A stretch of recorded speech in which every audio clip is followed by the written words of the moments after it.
first woman to ever serve my community in this role.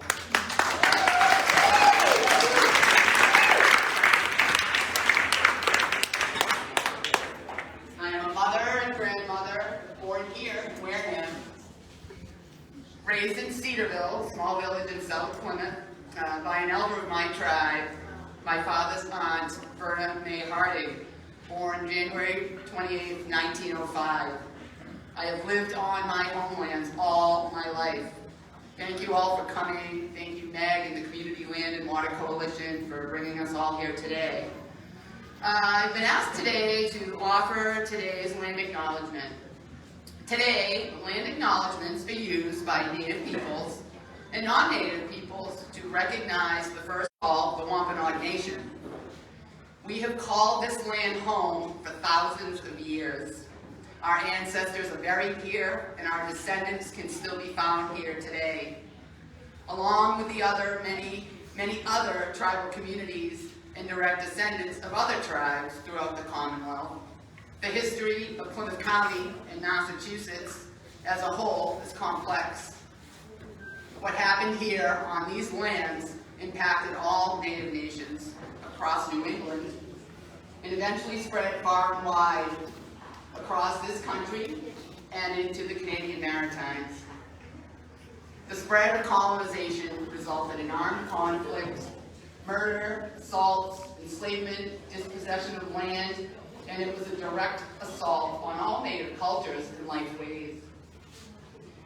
May we never forget the first peoples of this land, all of our ancestors whose sacrifices made it possible for us to sustain our bonds as a distinct tribal community and to maintain our relationship to our original homelands here in Plymouth and Upper Cape Cod. And that's the end of the land acknowledgement. Thank you for that.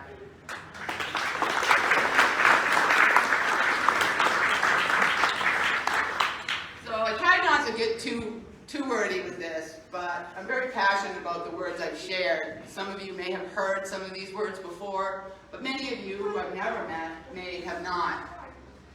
Because of my deep-rooted connection to my homeland and my love and commitment to this place and to my tribal community, I am delighted to have been invited here to talk to you all on this beautiful July day, and honored to be presenting to you.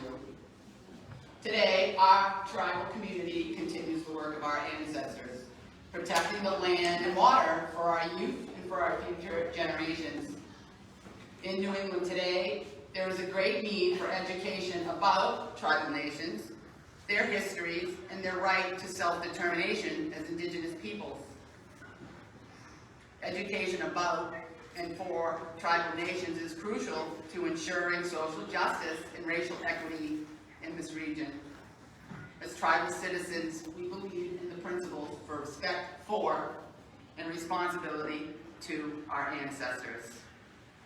Raised by an elder of my tribe, Verna Harding mentioned earlier, on the Herring Pond Wampanoag Tribe reservation lands in what is now Borndale and Cedarville, South Plymouth. As a child, we were taught the ways of our ancestors to fish, hunt, gather, and trap, and appreciate the land and water for all that it provides for sustenance and survival. Verna, like many of our elders that have crossed over, were traditional knowledge keepers and practitioners. She and they relied heavily on the land to sustain our families.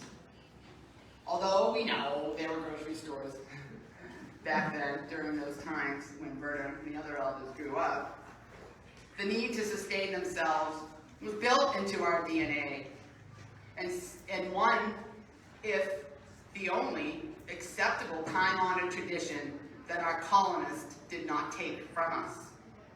When I look back, we were surely fed more rabbit and venison than chicken and beef. Verna and the others were also experts on the indigenous local plant species and their purpose, whether they were edible, medicinal, or other, what Verna referred to so many times growing up as living off the fat of the land. She, like the others, were proud people, always generous, and although they had little, they would be willing to share with others less fortunate. Imagine how heartbreaking and devastating it was for our tribal elders to watch the land they so dearly loved and relied upon to be forced into sale, destroyed, and assaulted over and over and over again. When was enough enough? As I speak to you today, Indigenous people and tribal communities throughout North America remain on the front lines of these efforts to address climate change and to oppose projects that will be destructive to the natural world, our Mother Earth. But as I know very well, Indigenous people in New England are often overlooked or ignored with respect to matters of energy and resource development. The homeland of tribal nations in the United States are among the communities that are most likely to be targeted for projects that are disastrous to the environment and that have multiple destructive impacts on Indigenous people's lives. The Wampanoag people know this because we have been at the ground zero of colonial resource extraction for over 400 years.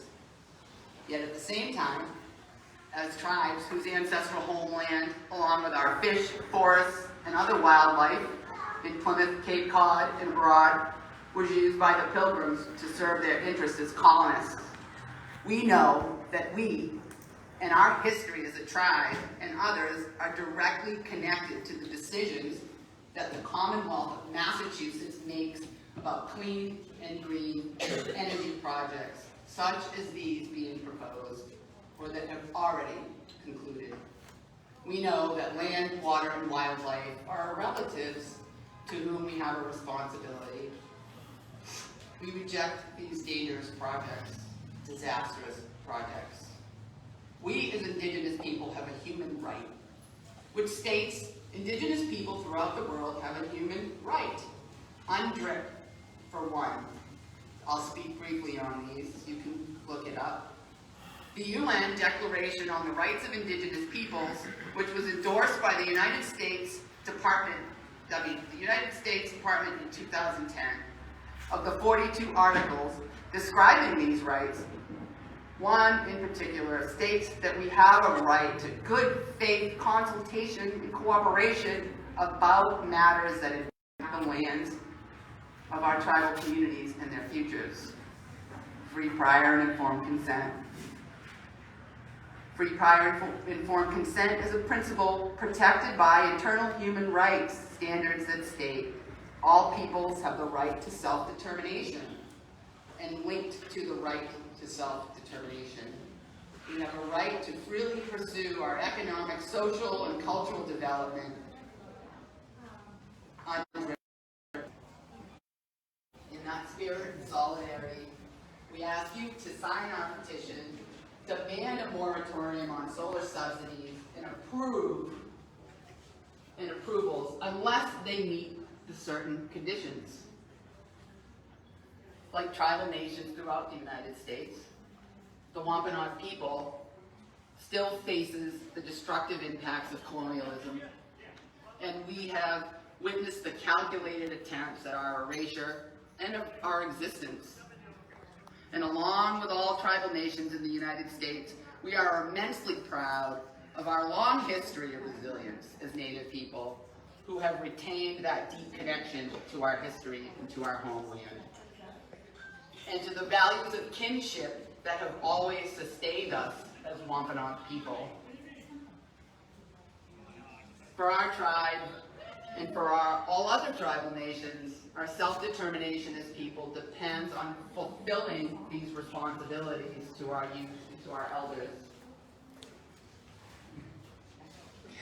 So before I close out, I'd like to quote our tribal counselor, Jennifer Harding. She is here, over in the corner. Hi, Jen.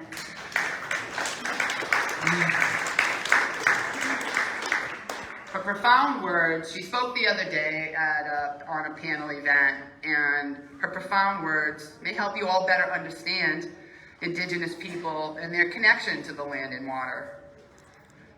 Like myself, Jennifer holds many hats in our community, but one of the greatest gifts she gives us is her being one of the very few language keepers, fluent speakers of the Wampanoag language.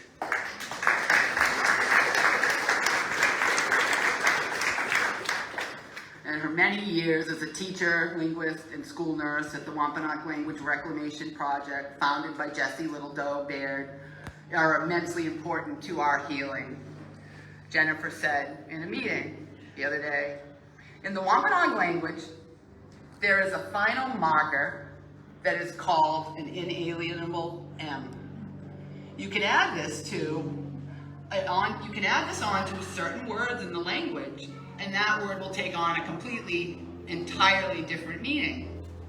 Take the word aki, land, for example.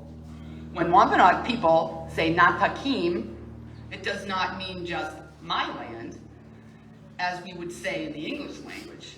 When Wampanoag people say Natakim or Napanim, my water, that we mean that this land or this water is literally part of our bodies, our DNA, our soul, our energy. We are all made of the same stuff. We are one with the land and the water. Healing Waters, Jennifer Harding, Katapatash, thank you.